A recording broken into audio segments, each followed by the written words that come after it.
우리는 살아가면서 다양한 복지 혜택을 누리고 살고 있습니다. 그중에서 취약계층에게는 무슨 급여라고 해서 매달 받는 돈도 있을 거예요. 대표적으로 기초생활보장제도가 이런 급여에 해당되죠. 하지만 급여 수급을 유지하기 위해서는 소득 및 자산 요건을 계속해서 만족해야 하는 단점도 있는데요. 만약 갑작스러운 보상금이나 보험금, 합의금 등을 받게 된다면 수급 자격에서 탈락할 수 있는 위험도 있어요. 그래서 정말 많은 수급자분들이 보험금이나 보상금을 받기를 꺼려하기도 합니다. 오늘은 수급자분들을 위한 정보를 전달하려고 하는데요. 수급자는 보험금을 받으면 어떻게 되는지, 그리고 이미 보험금이나 보상금을 받아서 수급자에 탈락했는데 언제 어떻게 다시 수급자가 될 수 있는지에 대해 알아보겠습니다. 그 전에 구독과 좋아요 눌러주세요. 안녕하세요. 복지 김 여사입니다. 수급자에 해당되는 분들이라면 이런 내용을 들어보신 분들도 있을 거예요. 퇴직금이나 보험금, 보상금, 합의금 같이 일시적으로 돈을 받는 것을 일시금이라고 해요. 이러한 일시금은 지금 당장 돈을 많이 받아서 좋았지만 앞으로 받을 혜택들이 전부 사라지는 것이기 때문에 장기적으로 보면 꼭 좋은 것만도 아니에요. 특히 의료급여같이 장기적으로 크게 혜택 볼 수 있는 급여에서 탈락하는 것은 좋지 않아요.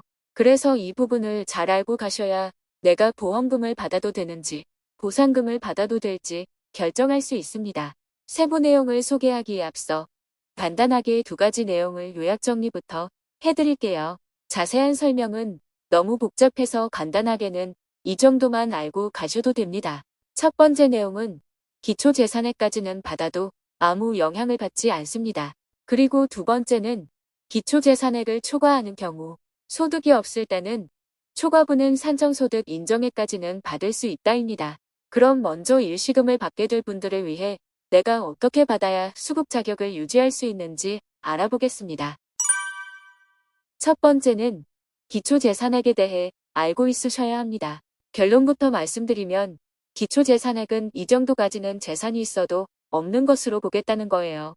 만약 서울에 살고 있다면 재산이 9,900만 원까지, 그리고 경기도에 살고 있으면 8천만 원까지는 재산이 없는 것으로 보겠다는 거죠. 다만 기본 재산액은 주거용, 일반, 금융재산 순서로 공제받을 수 있고 여러분이 받으실 보험금이나 보상금은 금융재산으로 보고 있어요. 그러니까 주거용 재산이나 일반 재산이 얼마나 있는지에 따라 일시금을 받아도 수급 자격에 영향이 없는지가 달라져요. 말이 조금 어려웠나요? 간단하게 예시를 들어드리면 서울시에 살고 있는 박 여사님은 갖고 있는 재산이 임대 보증금으로 4천만 원이 있는 분이라고 생각해 볼게요. 그럼 주거용 재산인 4천만 원을 기본 재산액인 9,900만 원에서 빼고 나머지 5,900만 원이 남죠. 그러니까 현재 재산이 얼마인지에 따라 보험금을 받더라도 수급 자격에 영향이 없다는 거예요. 그럼 기초재산액을 초과하는 경우는 어떨까요? 바로 두 번째 내용은 기초재산액을 초과하는 경우의 소득 환산율을 알아야 합니다. 기초재산액을 초과하는 경우 다음 비율에 따라 소득으로 환산하는데요.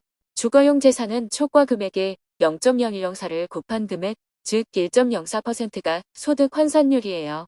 일반 재산은 4.17%, 금융재산은 6.26%, 자동차는 100%입니다.